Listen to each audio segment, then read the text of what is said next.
It's the 17th century supernova that nobody saw, but telescopes in space and on Earth have teamed up to look back in time and study it today. When a massive star reaches the end of its life, it explodes dramatically, and for a few months can outshine everything else in the galaxy. But the Cassiopeia A supernova remnant is a bit of a mystery. Astronomers have concluded it should have been visible sometime in the late 17th century, but there are no clear historical references to it. A team led by astronomer Oliver Krause has, over the last few years, made a remarkable series of infrared observations of the region.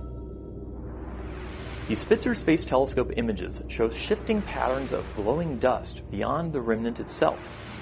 These changes are so fast, they indicate motion at the speed of light. To get to what's happening, we have to remember that light is fast. But in such a huge galaxy, it still takes a while for it to get anywhere. Cass A is 11,000 light years away, which means that we're seeing it today the way it was 11,000 years ago. But that's only part of the story. Light from a supernova can even take hundreds of years to reach surrounding dust clouds. Following the arrows of light, it's clear we'll see the supernova flash first.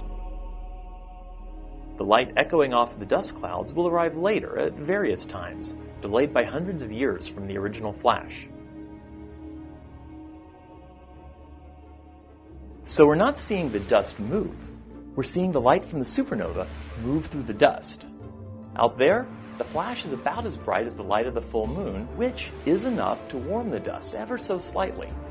Spitzer, in turn, can observe this brief jump in its thermal infrared glow. Now, knowing the location of the infrared light echo, Dr. Krause and his team went searching for a far more elusive, visible light echo.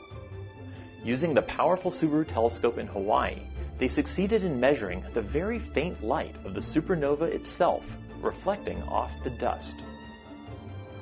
The light echo has acted like an astronomical time machine, letting us study the original supernova using instruments that were beyond imagination in the 17th century.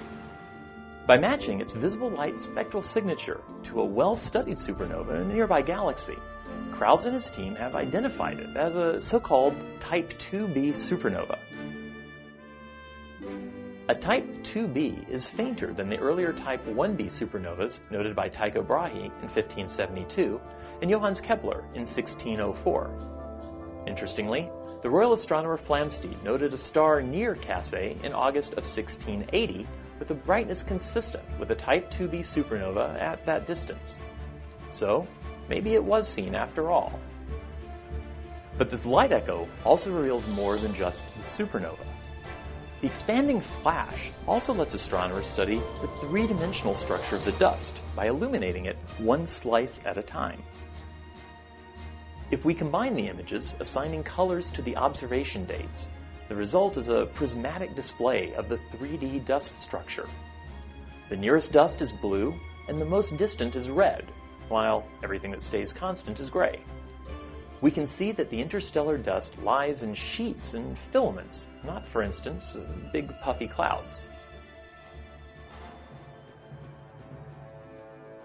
This remarkable light echo around Cass A has led to a better understanding of both supernovas and interstellar dust, which itself is made of elements that were forged in previous generations of supernovas. The Hidden Universe is produced by the Spitzer Science Center at the California Institute of Technology in Pasadena.